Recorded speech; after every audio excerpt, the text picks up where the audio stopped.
अच्छा जी, कंटिन्यू करते हैं जहाँ से हमने छोड़ा था। अगली जो आपके पास टाइप है स्लैब की वो है वन वे जॉइस्ट। अब जॉइस्ट क्या चीज़ है? Joist construction consist of a monolithic combination of regularly spaced ribs, ये ज़हन में रखें, and a top slab arranged to span in one direction और टू ऑर्थोगोनल डायरेक्शंस। ठीक है, पहले इस फिगर को देखें आप। ये है आपके पास जॉइस्ट। ठीक है, वन वे जॉइस्ट का क्या मतलब, ये देखें आपको एक डायरेक्शन में ये जॉइस्ट नजर आ रहे हैं। इन जॉइस्ट में क्या चीज़ है देखें, जॉइस्ट की ऊपर की जो स्लैब के साथ इसका हिस्सा है उसकी थिकनेस देखें, और जो नीचे आपके पास लास्ट पोर्शन है इसका, इसकी थिकनेस देखें। ठीक है, विड्थ में यहाँ पे कह रहा हूँ, एक्चुअली थिकनेस।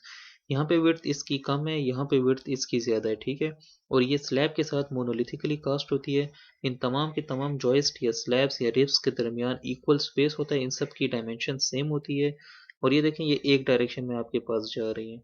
ठीक है, और यहाँ पे दूसरी फिगर में आपके पास ये देखिए पिशावर यूनिवर्सिटी का जो ऑडिटोरियम है, ये उसकी एग्जांपल है कि उसकी जो कंस्ट्रक्शन है वो वन वे जॉइस्ट कंस्ट्रक्शन है। ठीक है, और ये साथ में उसके फॉर्म वर्क की आपको एग्जांपल दी गई है कि कंस्ट्रक्शन कैसे की जाती है। तो स्लैब से आपके पास लोड आ रहा है इन जॉइस्ट के ऊपर, ये जॉइस्ट से लोड जा रहा है इस बीम के ऊपर, और इस बीम से ये लोड आ रहा है इस कॉलम के ऊपर, और फिर कॉलम से फर्दर ये नीचे जा रहे हैं। ठीक हो गया, इसको कहते हैं one way joist construction, one way joist. Similarly आपके पास टू वे जॉइस्ट है, तो उसमें जैसे कि आपने देखा था आपके पास एक डायरेक्शन में जॉइस्ट जा रहे थे, इसमें दोनों डायरेक्शन में जॉइस्ट होते हैं, इस डायरेक्शन में भी जॉइस्ट हैं, इस डायरेक्शन में भी जॉइस्ट हैं।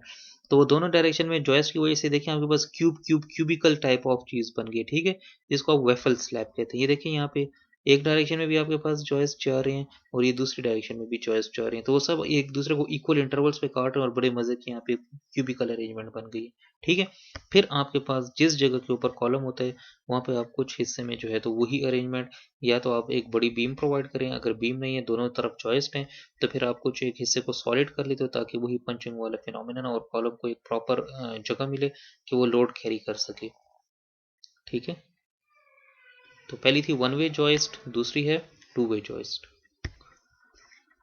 अच्छा जी, टाइप्स ऑफ स्लैब पढ़ने के बाद अब हमारे पास जो अच्छी अगली चीज़ आ गई है, that is analysis and design of slabs. सही है, कि आपके पास स्लैब का एनालिसिस किस तरह से होगा और डिज़ाइन किस तरीके से होगा। Analysis, unlike beams and columns, कहते हैं कि बीम्स और कॉलम्स को छोड़ दें, कहते हैं उनकी तरह नहीं। Slabs are two dimensional members, कहते हैं कि हमने जब बीम का एनालिसिस और डिज़ाइन पढ़ा तो हमने वन डायरेक्शन में उसको पढ़ा। ठीक है, अलोंग इट्स लॉन्गिट्यूडनल डायरेक्शन। इसी तरह जब हम कॉलम का पढ़ते हैं तो हम उसको वन डी एलिमेंट लेते हैं अलोंग इट्स लॉन्गिट्यूडनल एक्सिस। जबकि आपके पास कहते हैं slabs are two dimensional members, slab की कहते हैं कि दो डायमेंशंस होती हैं, और दोनों डायरेक्शंस में या दोनों डायमेंशंस में आपके पास लोड जा रहा होता है। Therefore their analysis except one way slab system is relatively difficult. हम जो अभी वन वे स्लैब सिस्टम पढ़ेंगे जो कि स्लैब बीम के ऊपर लाई करती है और वन वे में उसका लोड है, कहते हैं कि उसके अलावा बाकी स्लैब जितनी भी हैं जो भी हमने पढ़ी, टू वे स्लैब सिस्टम जो हमने पढ़ा, फ्लैट प्लेट जो हमने पढ़ा जिसमें कॉलम कैपिटल और ड्रॉप पैनल थे, वेफल स्लैब, इन सब का कहते हैं कि एनालिसिस और डिज़ाइन डिफिकल्ट होता है। सिर्फ वन वे स्लैब का एनालिसिस और डिज़ाइन आसान होता है, और वो कैसे होता है वो भी हम इसी लेक्चर में पढ़ेंगे। ठीक है, डिज़ाइन क्या है? Once the analysis is done, the design is carried out in the usual manner, so no problem in design, problem is only in analysis of slabs. ठीक है, कहते हैं कि डिज़ाइन कुछ मुश्किल नहीं है, आपको एनालिसिस पता हो, सही आपके पास मूवमेंट्स आ रही हो, शेयर आ रहा हो, कहते हैं कि आप उसका डिज़ाइन बड़ी आसानी के साथ कर सकते हैं। ठीक है, सो design is not a problem, analysis is. तो जब एनालिसिस प्रॉब्लम है तो फिर आपके पास एनालिसिस के मेथड्स कौन कौन से हैं? कहते हैं कि एनालिसिस मेथड्स में है analysis using computer software, finite element analysis. एक आप हमारे चूंकि यहाँ पे सैब जो है वो 7th सेमेस्टर में है, वो भी इंशाल्लाह नेक्स्ट सेमेस्टर में आप पढ़ेंगे कि वो क्या होता है। तो कहते हैं कि आपके पास फाइनाइट एलिमेंट एनालिसिस का सॉफ्टवेयर है, उसके ज़रिए से आप कर सकते हैं। जो नॉर्मली यूज़ हो रहे हैं वो है सेफ, बहुत ज़बरदस्त सॉफ्टवेयर है, सैप 2000, जो कि आप नेक्स्ट सेमेस्टर में पढ़ेंगे इंशाल्लाह। ई टैब्स एटसेट्रा, ये वो सॉफ्टवेयर हैं जिनसे आप एनालिसिस कर सकते हैं।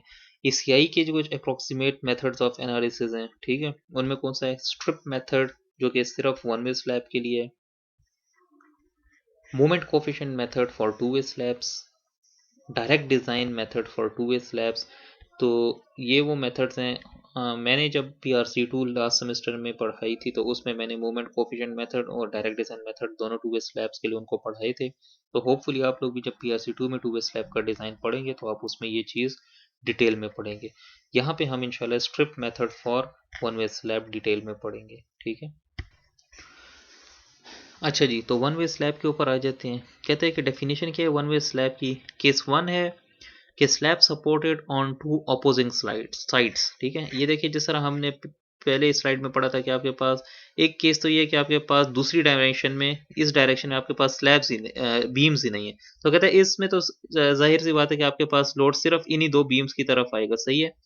If a slab is supported on two opposing sides, bending in the slab will be produced only along the side perpendicular to the direction of supports. In this case, the slab will be called as one-way slab. तो ये हमने detail में पढ़ ली ये चीज़ कि आपके पास bending भी इसी डायरेक्शन में होगी और लोड भी इसी डायरेक्शन में ट्रांसफर होगा, क्योंकि इसमें तो और कोई ऑप्शन है ही नहीं कि लोड किसी और डायरेक्शन में जाए। तो कहता है ये तो टिपिकल या प्योर वन वे स्लैब की है। कहता है ये केस वन है आपके पास, ठीक है। अच्छा जी, उसी डेफिनेशन को कंटिन्यू करते हुए कहते हैं केस टू क्या है आपके पास कि स्लैब है और स्लैब के पीछे जो आपने पढ़ा था उसमें स्लैब के दो तरफ बीम से, ठीक है। इसमें देखिए आपके पास चारों तरफ आपकी बीम है, यानी वहां पे आपके पास टू अपोजिंग साइड्स पे थी ना, इसमें ऑल फोर साइड्स पे आपके पास बीम है। ये देखिए यहाँ पे भी और यहाँ पे भी। अब इस स्लैब में और इस स्लैब में क्या डिफरेंस है, तो इन दोनों में डिफरेंस सिर्फ और सिर्फ एस्पेक्ट रेशियो का है। इसमें देखें आप एक साइड ज़्यादा लंबी है बनिस्बत दूसरी के, और इसमें अगर आप देखें तो तकरीबन दोनों साइड्स आपकी इक्वल विड्थ की या इक्वल लेंथ की है, ठीक है। तो अब केस टू क्या कहते हैं, slab supported on all sides, ठीक है। If a slab is supported on all sides and the ratio of length to width, for example इसको मैं कहता हूँ लेंथ और इसको मैं कहता हूँ width, the ratio of length to width is equal to or greater than या larger than 2, major bending in the slab will be produced along the shorter direction and the slab will be called as one way slab, ठीक है। अगर कहते हैं कि आपके पास ये वाली साइड इस वाली साइड के डबल हो या डबल से ज्यादा हो, मैं आपको मिसाल देता हूँ कि फॉर एग्जांपल ये इस साइड है, इसकी आपके पास लेंथ है 8 फीट, तो 8 का डबल कितना होता है 16 फीट। तो कहते हैं अगर इस साइड की लेंथ आपके पास 16 फुट है या 16 फुट से ज्यादा है तो आपके पास लोड क्या होगा, इस डायरेक्शन में ट्रांसफर होगा, डिस्ट्रीब्यूट होगा।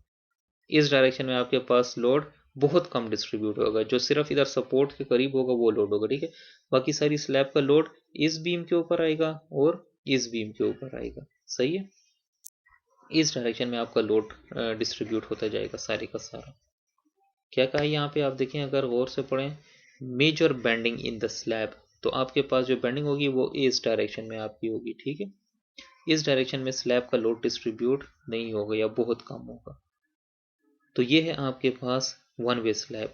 और इसके ऑपोजिट अगर आप यहाँ पे देखें तो फॉर एग्जांपल अगर ये 8 फुट है और वो क्या कहते हैं कि if the ratio is less than 2, अगर ये फॉर एग्जांपल ये 8 फुट है और ये 10 फुट है या 12 फुट है तो ये रेशियो 2 से कम हो गई ना, तकरीबन 1.5 है अगर 12 फुट भी हो। तो कहते हैं कि फिर आपके पास क्या होगा, फिर आपके पास bending will occur in both direction and the slab will be called as two way slab. तो कहते हैं इस डायरेक्शन में आपके पास जो बेंडिंग है वो दोनों डायरेक्शन में होगी, इस डायरेक्शन में भी होगी और इस डायरेक्शन में होगी। ये आपके पास टू वे स्लैब है और ये आपके पास वन वे स्लैब है।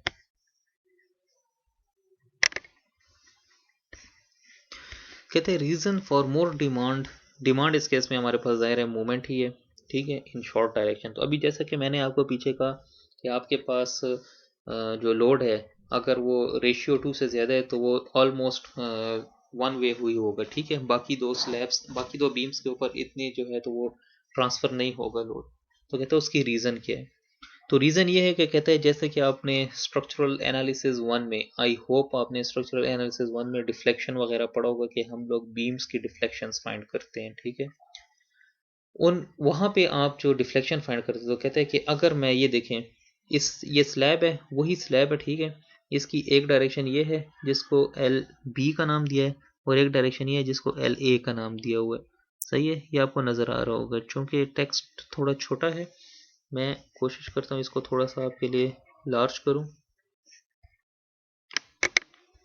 ये देखें, तो होपफुली अभी आप लोगों को सही तरीके से नज़र आ रहा होगा। ये देखें एल बी जो कि आपके पास लॉन्गर डायरेक्शन है या डायमेंशन है, उसको एल बी का नाम दिया, length in B dimension, and this is length in A dimension या ए डायरेक्शन, सही है। आपके पास जो स्लैब की थिकनेस है उसको नाम दिया है एच का।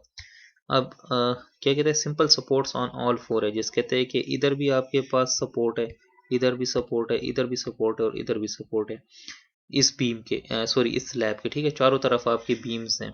अब कहते हैं कि अब जब आप इसकी सेंटर पॉइंट, बिल्कुल जो सेंटर पॉइंट है ना आपका, ये जो स्लैब का सेंटर पॉइंट है, तो कहते हैं एक आप स्ट्रिप लें इस शॉर्टर डायरेक्शन में, ए वाली डायरेक्शन में, ये देखें ये वाली डायरेक्शन ए वाली डायरेक्शन है, ठीक है। और एक कहते हैं आप स्ट्रिप लें ये लॉन्गर वाली डायरेक्शन में, बी वाली डायरेक्शन में, ये वाली जो बी है, ठीक है। तो एक आपने ये स्ट्रिप ले ली और एक आपने ये स्ट्रिप ले ली, और कहते हैं कि देखिए ये वाले जो आपके पास स्क्वायर नजर आ रहे हैं, ये स्क्वायर आपको नजर आ रहे हैं होपफुली, ठीक है। कहते हैं ये स्क्वायर वो हिस्सा है कि जो इस स्ट्रिप का भी हिस्सा है और इस स्ट्रिप का भी हिस्सा है। तो कहते हैं कि यहाँ पे आपके पास जो डिफ्लेक्शन होगी वो सेम होनी चाहिए, ये हम सब मानते हैं, ठीक है, क्योंकि स्लैब तो एक ही है। तो जितनी डिफ्लेक्शन यहाँ पे इस स्ट्रिप की होगी उतनी ही डिफ्लेक्शन इस स्ट्रिप की भी होगी। इस चीज को आप मानते हैं, इस चीज को समझते हैं। तो चले मैं दोबारा से इसका साइज वही करता हूँ जो कि पहले था। आई होप कि यही साइज का जो पहले हम इसको कर रहे थे, ठीक है। यही स्लाइड थी कि नहीं, पिछली स्लाइड थी, लेट मी चेक। हाँ जी, यही स्लाइड है। तो कहते हैं कि आपके पास जो सेंट्रल स्ट्रिप है वहाँ पे आपके पास जो डिफ्लेक्शन है उसका ये फार्मूला है 5/384 WL4 divide by EI। W आपके पास यूनिफॉर्मली डिस्ट्रीब्यूटेड लोड है, लेंथ L आपके पास लेंथ है, E आपके पास मॉड्यूलस ऑफ इलास्टिसिटी है और I आपके पास मोमेंट ऑफ इनर्शिया, ठीक है। Consider two strips along the long and short direction, जैसे मैंने अभी आपको जूम करके समझाया था, ये लॉन्ग डायरेक्शन में आपने स्ट्रिप अज्यूम की, ये शॉर्ट डायरेक्शन में आपने स्ट्रिप अज्यूम की, as shown in the figure. As these imaginary strips are part of monolithic slab, जैसे मैंने आपको कहा कि ये जो स्ट्रिप्स हैं ये एक ही स्लैब के दो हिस्से हैं, ठीक है। The deflection at any point of the two orthogonal slab strips must be same, तो कहते हैं कि इस पॉइंट पे दोनों स्लिप्स की जो डिफ्लेक्शन है वो सेम होनी चाहिए, ठीक है, जो मैंने आपको यहाँ पे स्क्वायर शो किया था। सो इस पॉइंट पे ये जो आपके पास वो स्क्वायर था, deflection in strip A is equal to deflection in strip B. तो कहता है कि दोनों में हम वैल्यूज पुट कर देते हैं। वैल्यूज क्या पुट करनी है, डब्ल्यू भी सेम है, ई भी सेम है, आई भी सेम है, सिर्फ एक डायरेक्शन में एल ए है, दूसरी डायरेक्शन में एल बी है। तो ये देखें, आप दोनों साइड्स को क्लियर कंपेयर करें तो यहाँ पे आपके पास एल ए आ रहा है, यहाँ पे आपके पास एल बी आ रहा है। तो ई आई के साथ कैंसिल हो जाएगा, आपके पास 384 5/384 5/384 से कैंसिल हो जाएगा। ये डब्ल्यू ए इधर रह जाएगा, इधर डब्ल्यू बी और एल बी रह जाएगा। तो ये देखें W A by W B is equal to L B power 4 divide by L A power 4। और अगर मैं कहूँ W A is equal to W B times क्या, L B power 4 divide by L A power 4। 10 यहाँ से इस फॉर्मूले से आपके पास क्या कंक्लूजन आई, देखें आपको पता है ना कि एल बी ग्रेटर है एल ए से, ठीक है। तो फॉर एग्जाम्पल अगर हमारे पास एल बी है 3 और एल ए है 2, तो 3 की पावर 4 क्या होता है, 3 3 ज़र 9, 9 3 ज़र 27, 27 3 ज़र 81, 81 ऊपर आ गया, और 2 2 ज़र 4, 4 2 ज़र 8, 8 2 ज़र 16, ठीक है, 81/16। तो आपके पास तकरीबन तकरीबन 4 पॉइंट समथिंग आपके पास आंसर रहता है। फॉर एग्जाम्पल मैं इधर ले लेता हूँ 4.6 या 4.7, सही है। तो इसका मतलब ये हुआ कि W A is equal to 4.7 times W B, ठीक है। तो उधर से क्या हुआ, 10 larger share of load is taken by the shorter direction. कहते हैं कि डब्ल्यू बी के ऊपर जितना लोड होगा डब्ल्यू ए के ऊपर उससे 4.75 टाइम्स ज्यादा होगा, इतना ज्यादा जो है तो वो लोड डब्ल्यू ए ले रहा है। तो इसलिए वो कहते हैं कि आपके पास जब जितनी ये रेशियो ज्यादा होगी एल बी और एल ए की, उतने ही आपके पास डब्ल्यू ए के ऊपर लोड ज्यादा आता जाएगा as compare to W B. और ये तो मैंने आपको बहुत छोटी एग्जांपल दी कि 3 और 2।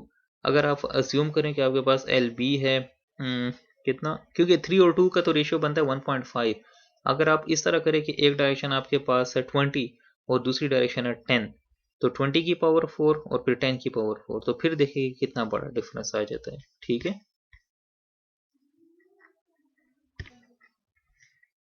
अच्छा जी, अब strip method of analysis.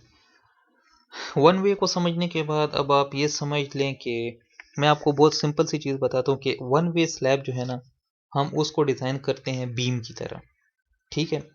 Beam की तरह इस तरह से करते हैं ना कि ये तो आपको अब समझ आ गया कि आपके पास जो लोड है वो छोटी वाली डायरेक्शन में जा रहा है, ठीक है। ये आपके पास जो लोड है इस डायरेक्शन में जा रहा है, यानी यहाँ पे आपका जितना अगर आप पॉइंट लोड डालेंगे ना, तो वो आधा इधर आएगा इस बीम के ऊपर और आधा इस बीम के ऊपर। ये मैं आपको इस पॉइंट पे सिर्फ समझा रहा हूँ समझने की खातिर।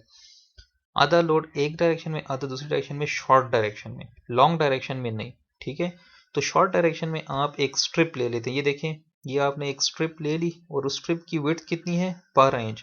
यानी कि आप एक ऐसी स्ट्रिप डिजाइन कर रहे हैं जिसकी विड्थ 12 इंच है।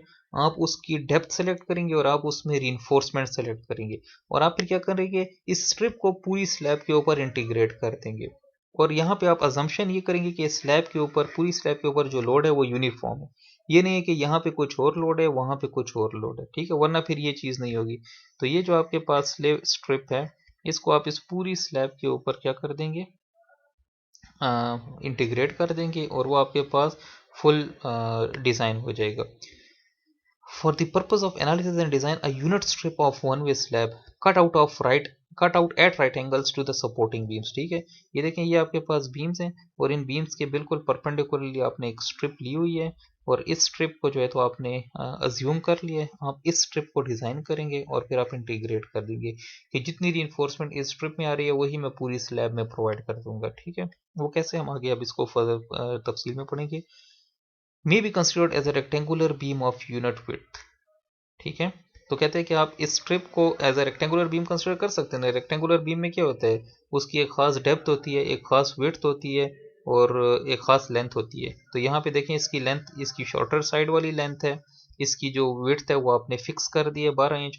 आपने इसकी डेप्थ वो फाइंड करनी है या वो करनी है, एस्टिमेट करनी है और फिर इसमें रीइंफोर्समेंट कितनी आ रही है उस चीज़ को कैलकुलेट करना है with a depth h and a span la as shown। ठीक है, so the method is called as strip method of analysis। तो इसीलिए इसको strip method of analysis कहा गया है कि आपने वन वे स्लैब में एक यूनिट स्ट्रिप क्यों कहते हैं, क्योंकि 12 इंच यानी कि 1 फीट विड्थ की आप एक स्ट्रिप अज्यूम करते हैं, उसको एनालाइज करते हैं, उसको डिजाइन करते हैं जस्ट लाइक अ बीम, और फिर आप उसको पूरी की पूरी स्लैब के ऊपर इंटीग्रेट कर देते हैं। सही है,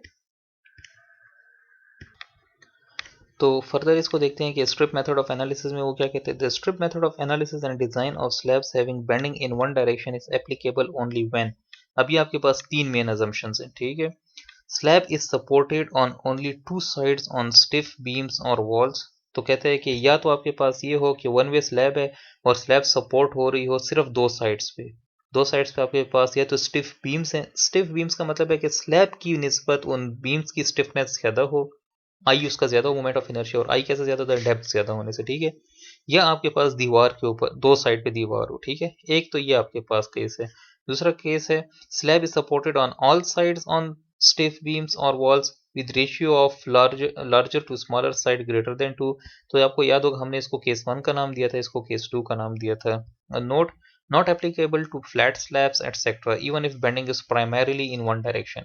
कहते हैं कि आपके पास अगर फ्लैट स्लैब का केस हो, फ्लैट स्लैब मैंने आपको समझाया है कि वो स्लैब है कि जिसमें आपकी स्लैब डायरेक्टली कॉलम्स के ऊपर पड़ी होती है। ठीक है, तो कहते हैं उसमें ये मेथड बिल्कुल भी आपने अप्लाई नहीं करना, ये स्पेशल नोट लिखा हुआ है। ठीक है, ये गलती मत करना। तो अगली वीडियो में फिर हम इंशाल्लाह कंटिन्यू करते हैं डिज़ाइन स्टेप्स के साथ।